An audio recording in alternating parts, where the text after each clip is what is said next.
Ok, continuamos. ¿Se escucha? Ok.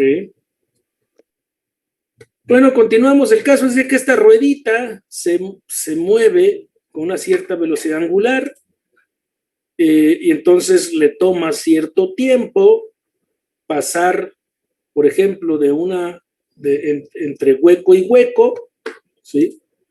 Y entonces el experimento consiste en dejar pasar luz por un hueco y cuando regresa la luz que pase por otro hueco, que podría ser el mismo si fuera muy rápida, pero puede ser que pase por el siguiente o por el segundo, por el tercero, etcétera.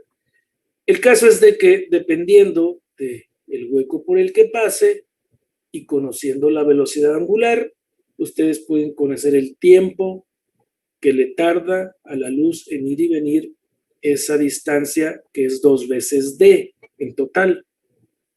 Entonces dividen esas 2d entre el tiempo que le tomó a la luz realizar este ejercicio y pues ya, ahí tienen una medición de la velocidad de la luz.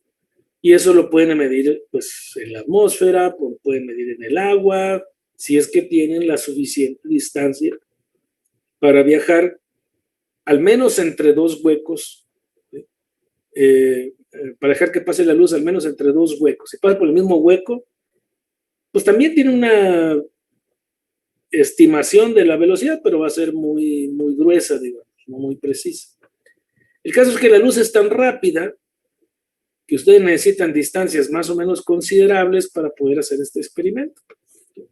Pero básicamente esto es este experimento de determinación de la velocidad de la luz. Y fíjense, pues ya de allí, nada más, conociendo ya el valor que se acepta hoy en día, que es de 3 por 10 a la 8 metros por segundo, pues esto es rapidísimo. Entonces quiere decir que este experimento, la distancia esta a la que hay que colocar el espejo no es chiquita, no son 3 metros, ¿sí? No la podemos hacer aquí en un laboratorio. Son distancias de aquí a los cerros, ¿no? Que el cerro también puede estar cerca, ¿no? El caso es y la rueda muy fina, etcétera, etcétera. Pues eso es lo que hacen los experimentales, pues ajustan todas estas cosas para poder medir. Bueno, entonces esto es la velocidad de la luz. Entonces la luz, decimos, viaja a 300,000 kilómetros por segundo y tiene naturaleza dual. Bueno, nos pasamos a la óptica geométrica. Por aquí pongo lo que pone su libro, de nuevo. ¿Y cuál es el asunto? El asunto es de que vamos a suponer que la luz se propaga. Recuerden que la luz tiene frentes de onda, ¿sí? Cuando veíamos, bueno, más bien, cuando las ondas que veíamos, que vamos a evaluar, poseen frentes de onda. Esos frentes de onda los podemos ver como los frentes que transmiten la energía, el momento y todo eso. Pero esos frentes de onda pues se propagan normalmente en la dirección de propagación de las ondas, así, de hecho así es como están definidos. Entonces se va a suponer que la luz viaja como en rayos. Esos rayos, los rayos siempre son perpendiculares a los frentes de onda, que son este dibujito que está aquí abajo. Por ejemplo, si estos son frentes de onda planos, pues los rayos van a ser normales a esos planos, ¿sí?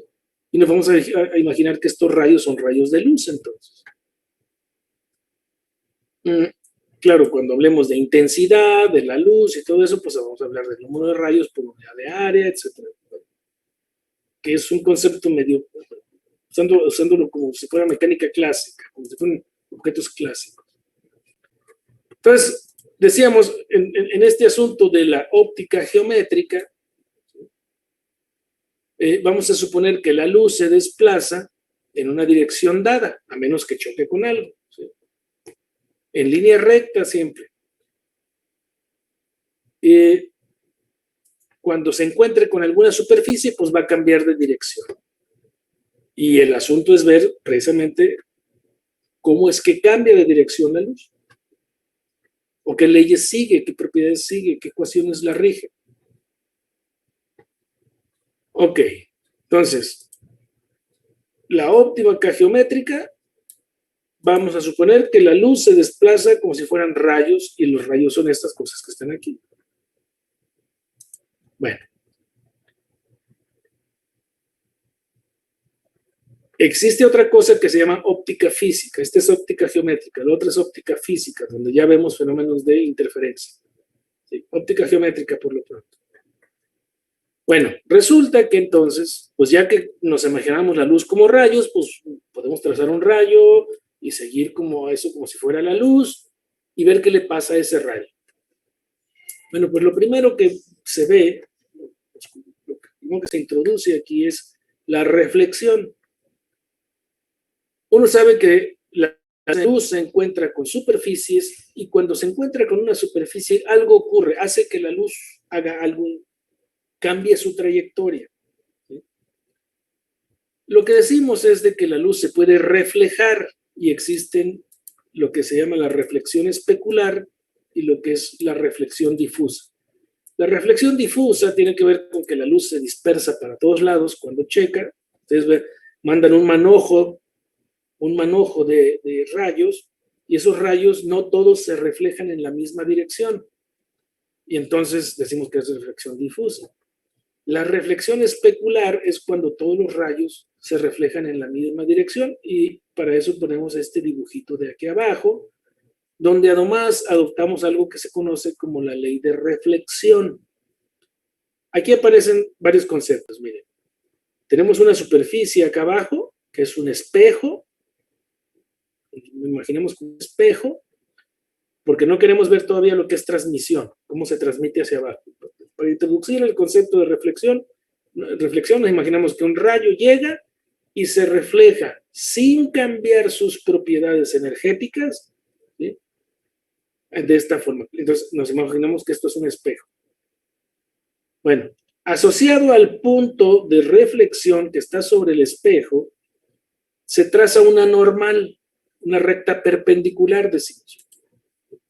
Esa recta perpendicular divide los planos, digamos, o divide regiones.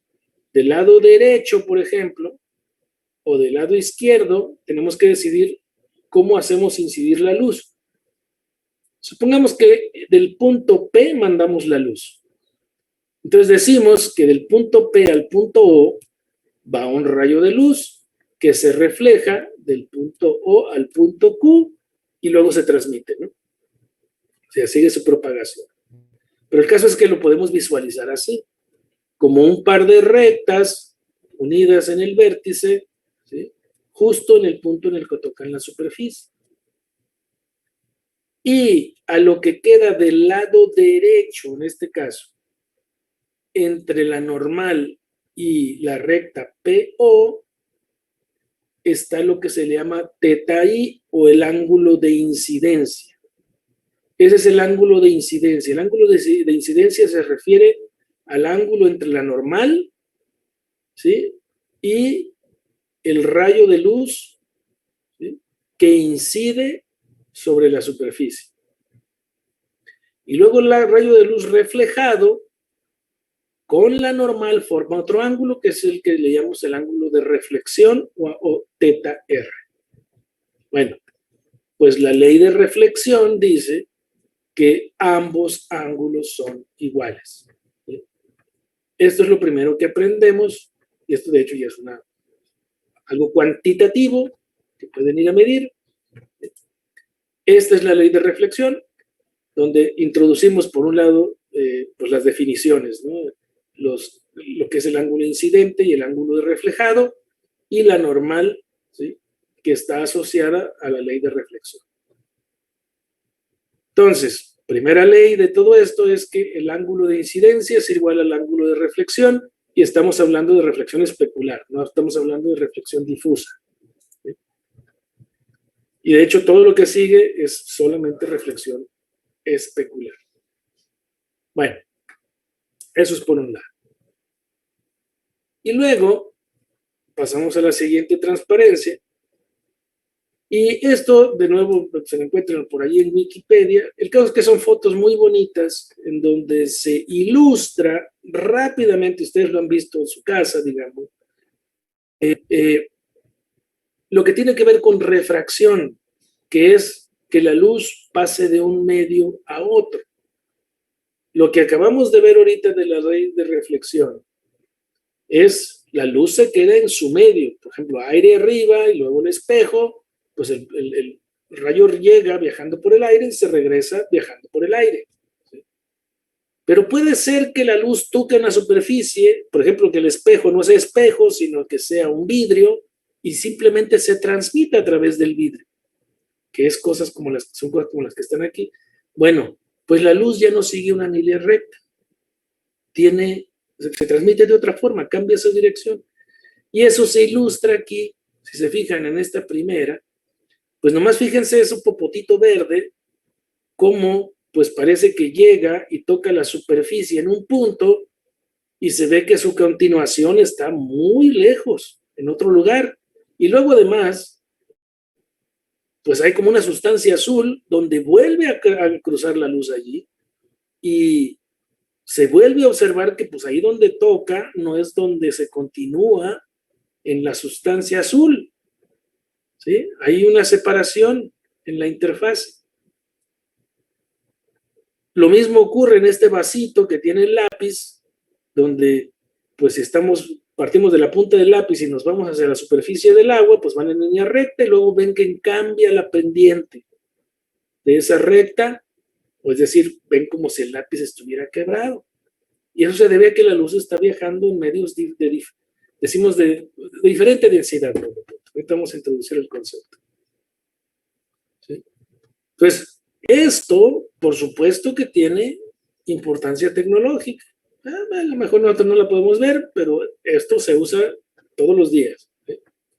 Además, pues a los que hacemos física, pues nos interesa saber cómo es que ocurre esto, por qué ocurre.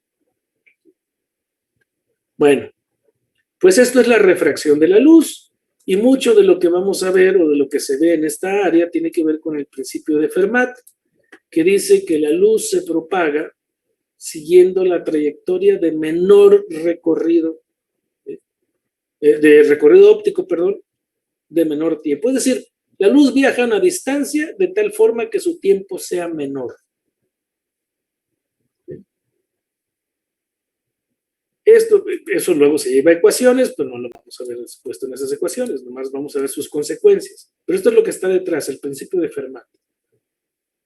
La luz trata de minimizar el tiempo de recorrido. Y digo trata como si fuera un ente vivo, ¿no? Pero digamos, eso es lo que hace. Así lo decimos, ¿no?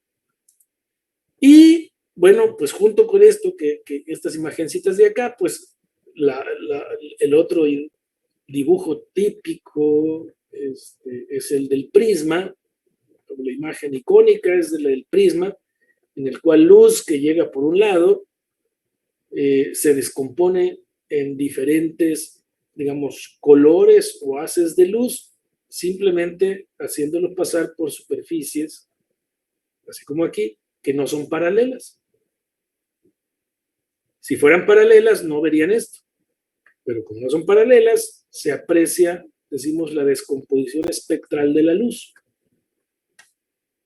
Y entonces, ¿cómo que si no son paralelas? Bueno, pues para allá vamos precisamente con la teoría, o con lo que entendemos por luz. Entonces aparece, para esto de la refracción, esto que conocemos que lo llamamos la refracción de Snell, o la ley de Snell, que tiene dos versiones, pero vamos a ver esta.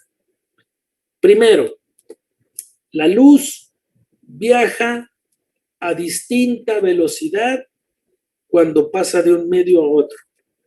No es la misma que la luz viaje en el vacío, no es la misma que la luz viaje en la atmósfera, digamos, en un gas, no es la misma que viaje en un vidrio, y no es la misma que viaje entre tipos de vidrio, y no, etcétera. La velocidad depende, ¿sí?, del medio pues, el que tengan, el que esté viajando, ¿sí?, el medio que tenga. Y entonces cuando hacemos incidir luz, así como en esta imagen que está aquí, a la izquierda, llega un rayo incidente, hay un material, viene viajando sobre un material, y luego hace contacto con la interfase con la superficie que divide a las dos sustancias y luego se propaga sobre la, ahora en la otra sustancia. Aquí también puede ocurrir que haya una reflexión, que el arte de la onda se refleje, por lo pronto ahorita lo ignoramos, porque lo que queremos entender aquí es que cuando un rayo llega y se transmite en el otro medio, que es la refracción, aquí estamos hablando de refracción ya, el rayo decimos que se refracta, introducimos algunas cosas.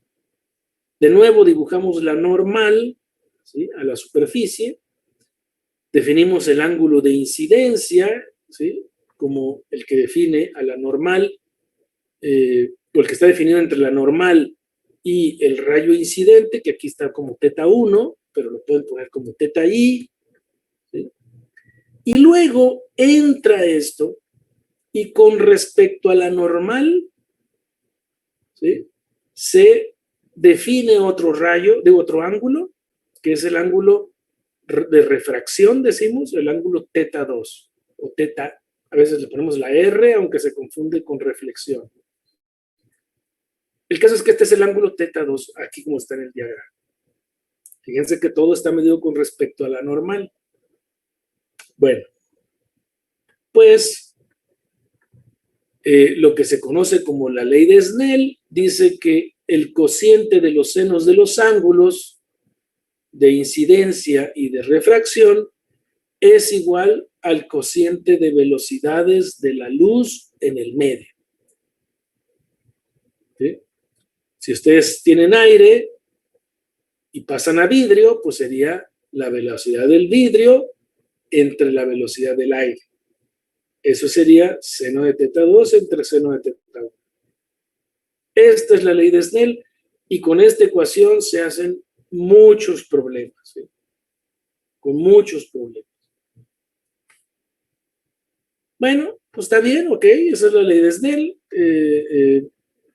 Vamos a ver. Resulta que algo que es útil de escribir es lo que se conoce como el índice de refracción. El índice de refracción es la rapidez de la luz en el vacío, que sabemos que es 3 por 10 a la 8 metros por segundo, entre la rapidez de la luz en el medio que se están, ¿sí?, el medio que quieren que viaje la luz, en algún medio, pues, donde va a viajar la luz. Entonces, ese cociente C sobre B que está allí, C es la velocidad de la luz. De hecho, esto es algo que se adopta universalmente. Todos sabemos que cuando hablamos de la velocidad de la luz, le vamos a poner C a su velocidad. Entonces, la velocidad de la luz vale C en el vacío, ¿sí? Y luego B, pues la velocidad en cualquier otro medio, y el cociente entonces de C entre B da el coeficiente o el índice, perdón, de refracción. El índice de refracción, fíjense que vale siempre mayor que 1, porque no hay ningún objeto que pueda viajar más rápido que la luz en el vacío, ni la luz viajando por algún otro medio. Su velocidad siempre va a ser menor que la velocidad en el vacío. Entonces, este objeto siempre va a ser mayor que 1. Bueno, y todas las sustancias tienen un índice de refracción, que puede ser 0. ¿Sí? Perdón, que puede ser 0. Puede ser infinito en este caso.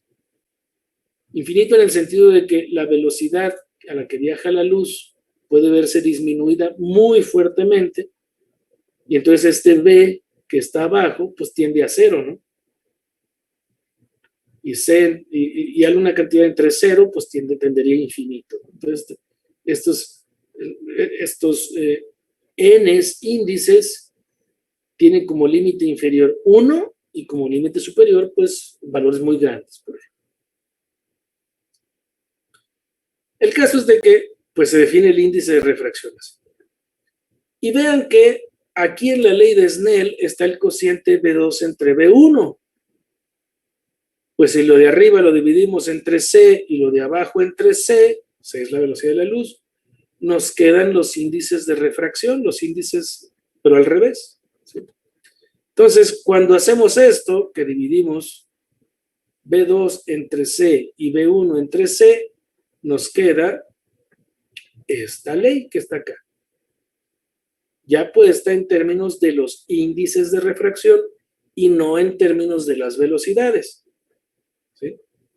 Entonces, podemos usar esta ecuación o podemos usar esta ecuación. Las dos se refieren a lo mismo, pero se refieren a la ley de Snell. A cómo cambian los ángulos o el ángulo de refracción, por ejemplo, o cómo es el ángulo de refracción en términos del ángulo de incidencia y de la velocidad de propagación de la luz en los medios o de los índices de refracción de los medios. Esa animación que se ve allí es precisamente una ilustración de esta ley, pero fíjense que es una ilustración en otro sentido. Resulta, voy a este cuadrito que está aquí. La luz viene viajando por un medio y entra a otro. La luz viene viajando, ¿sí? Pero recuerden que le vamos a asociar una frecuencia. La luz tiene una frecuencia, por aquello de la dualidad, ¿no? Y entonces es como una onda. Y estamos en el régimen en que no vamos a ver efectos ondulatorios, pero eso no le quita sus propiedades energéticas y todo eso. Y entonces podemos hablar de que la luz tiene una frecuencia, y si lo vemos como onda, entonces tiene una velocidad de onda. Una longitud de onda. Y la longitud de onda por su frecuencia nos da la velocidad. ¿Sí? La velocidad en el vacío es la longitud de la onda de luz en el vacío por la frecuencia de la luz en el vacío. La velocidad de la luz en el agua, pues es la longitud de la luz en el agua por la frecuencia de la onda de luz en el agua. ¿Sí? El caso es que podemos asociar con las velocidades, podemos asociar frecuencias y podemos asociar longitudes de onda. Bueno, pues algo que ocurre es lo que está marcado aquí con verde. Si lo alcanzan a ver. Si se acuerdan, cuando vimos ondas y cómo se iba transmitiendo por una cuerda y de repente se topaba con otra cuerda, ese punto en donde cambia de una cuerda a otra es como este medio que separa, esta superficie que separa a una sustancia de otra. ¿Sí? La luz, la onda ahí, algo que tenía que ocurrir es de que la frecuencia no cambia, es la misma cuando se pasa de una cuerda a otra. Entonces lo que cambia es la longitud de onda en las cuerdas. Aquí es lo mismo. Cuando la luz llega a una superficie y penetra en la otra, de un medio a otro, la luz no cambia su frecuencia cuando pasa de un medio a otro. Pero eso significa, bueno, o no significa nada en términos de su longitud de onda, uno tiene que poner a pensar. El caso es de que la longitud de onda sí cambia. ¿Sí? Y entonces ese cambio de longitud de onda es lo que hace que la onda viaje a distinta velocidad. ¿Por qué? Porque si la frecuencia no cambia, entonces F por lambda cambia solamente cuando lambda cambia. Y como la velocidad en un medio es diferente que en el otro, ¿sí? Pues entonces la única forma de que eso ocurra es que la longitud de onda cambia de un lado a otro. ¿Sí? ¿Qué es lo que está tratando de ilustrar esta cosa que se anima a la derecha, que está animándose a la derecha? Arriba tienen ondas, frentes de ondas, si se fijan, de longitudes de onda más grandes, y abajo, ¿sí? Lo que separa la línea, hay frentes de onda que están más pegaditos y por lo tanto tienen una longitud de onda más pequeña. Aquí se está tratando de ilustrar este concepto de que las ondas no cambian su frecuencia cuando cruzan estos medios, pero sí se cambia la longitud de onda. ¿Sí? Y si uno hace las cuentas, entonces lo que queda, aquí está puesto medio feo, pero el cociente de índices de refracción, N2 entre N1, se puede escribir como lambda 1 entre lambda 2. Fíjense que están al revés las etiquetas, ¿no? Lambda 1 entre lambda 2 es N2 entre N1. Y eso tiene que ver, es explotando esta propiedad de que la frecuencia no cambia, pero la longitud de ondas. Y entonces podemos escribir B1 entre B2, ¿sí? Como lambda 1 entre lambda 2, y al mismo tiempo, pues eso era N2 entre N1, de acuerdo a, ¿sí?, hacer las cuentas con estas, pues, con estas cosas, con estas ecuaciones que venían. Y entonces fíjense, o sea, van apareciendo estas relaciones que son muy importantes para estudiar las propiedades de la luz cuando se transmiten en medios y que son de diferente índice de refracción. Este que es dibujito que está al final a la derecha, viene en su libro y quiere ilustrar lo mismo. En la parte amarilla viene con una longitud de onda grande y en la parte azul se dibuja como una longitud de onda más chica, ilustrando este concepto de que al pasar la luz de un medio a otro, la longitud de onda cambia. Bueno, entonces esa es la física de esto.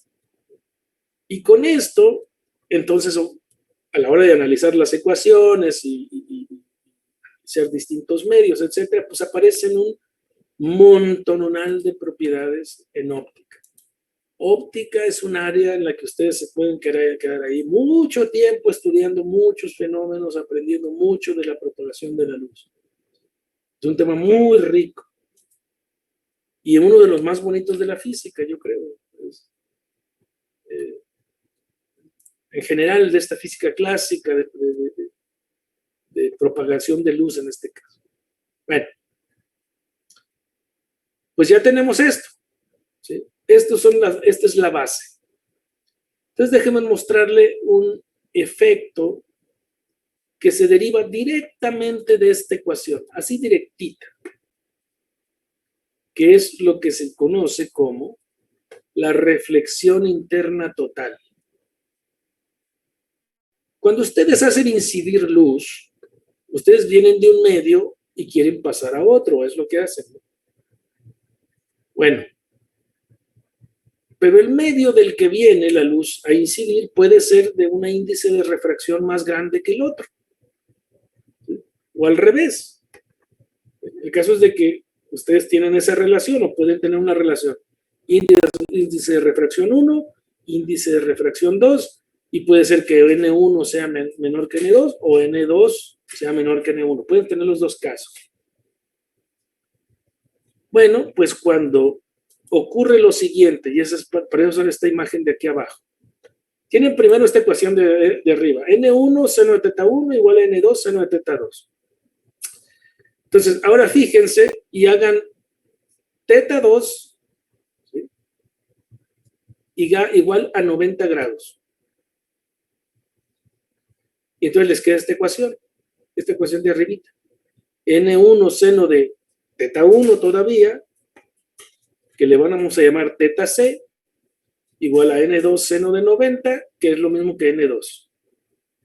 Y entonces despejamos seno de teta C y nos queda esta relación de aquí, de abajo.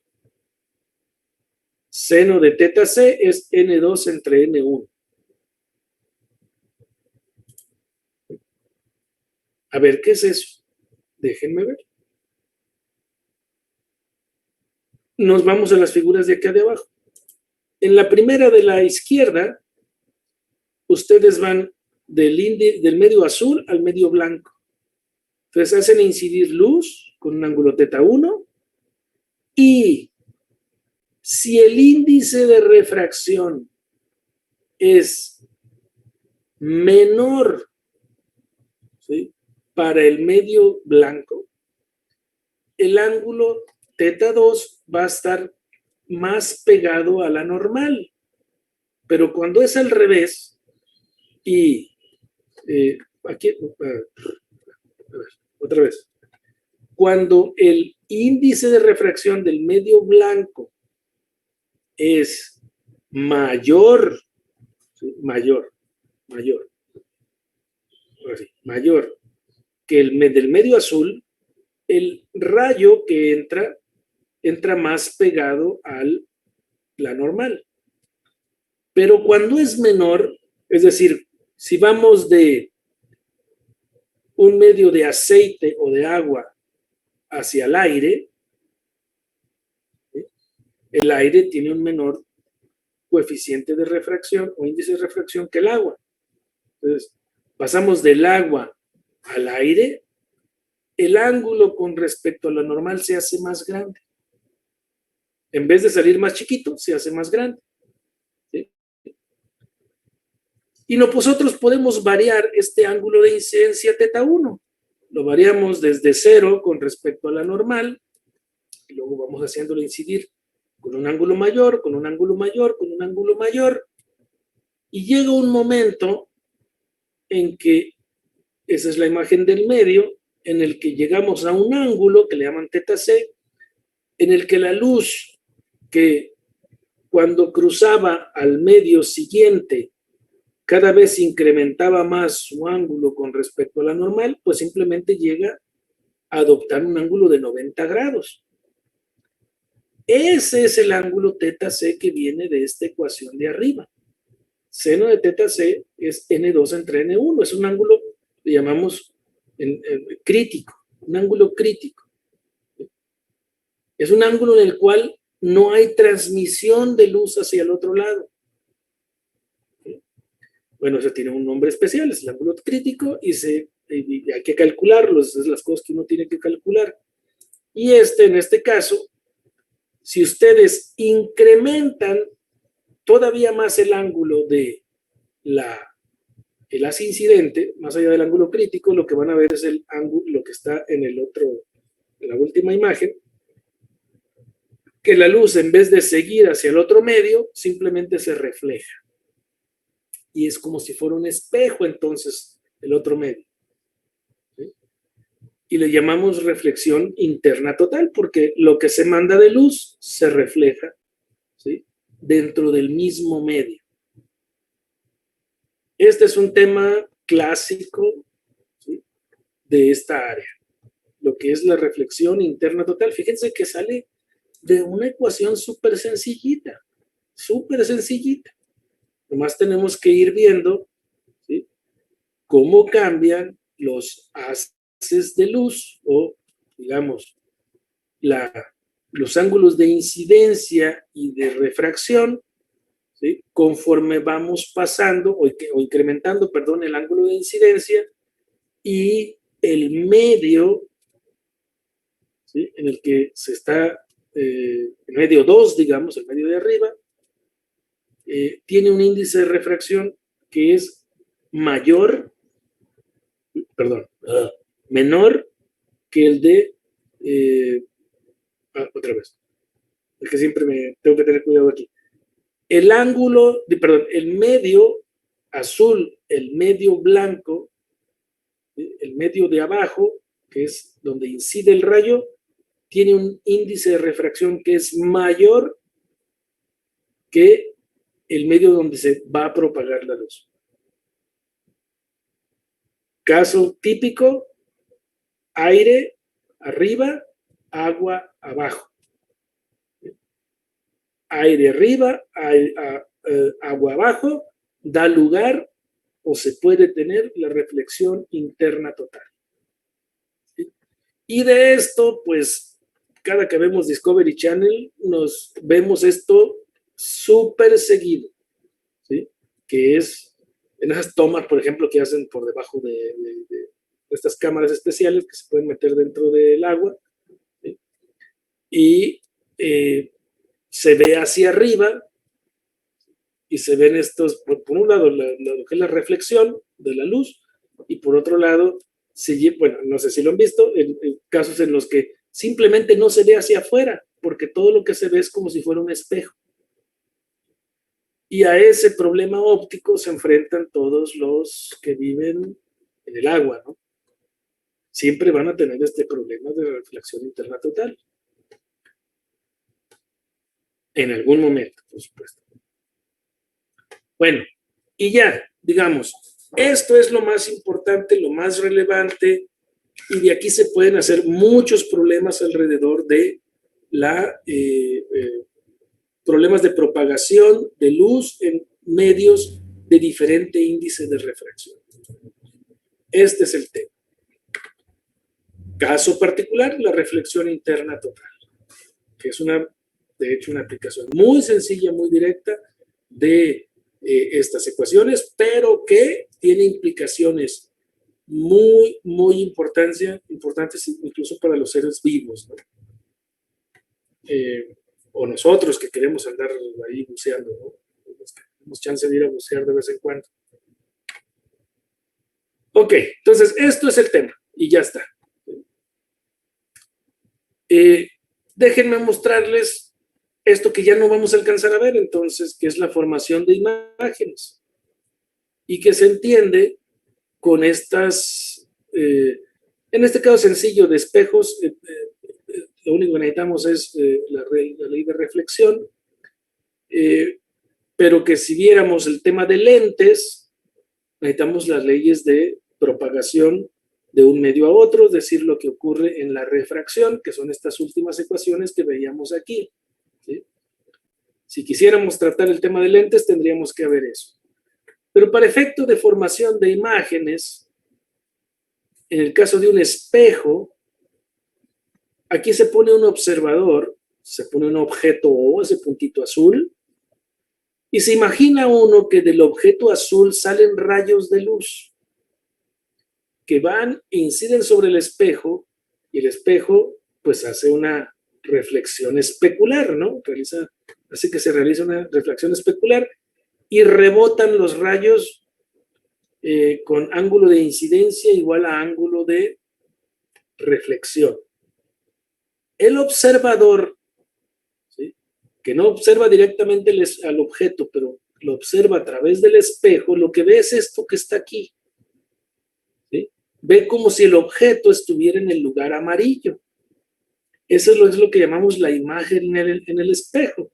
El objeto está en O, pero por la persona o el medidor de luz que está puesto aquí no tiene forma de saber, ¿sí?, que el objeto está en O si está viendo hacia el espejo. Es decir, no tiene forma de saber si está viendo el espejo, la imagen O, digo, el objeto o su imagen, ¿sí?, que es esa cosa amarilla. Porque pues lo único que percibe son los rayos de luz que vienen de alguna dirección, en este caso reflejada, así como está en esta imagen. Entonces, el principio de formación de imágenes empieza por aquí. Le llamamos P a la distancia del objeto al espejo y Q la distancia de la imagen que se forma al espejo. En el caso de un espejo plano, estas dos distancias son iguales, porque los ángulos de reflexión son iguales, porque el medio, la velocidad a la que viaja la luz es igual, porque estamos en un mismo medio. Entonces la propagación de estos ángulos, estos que se ven aquí, que llegan al ojo, si los propagan hacia la línea I, la única forma de que converjan, así como parten de O, pues es de que todo esté simétrico con respecto al espejo, con respecto al plano del espejo.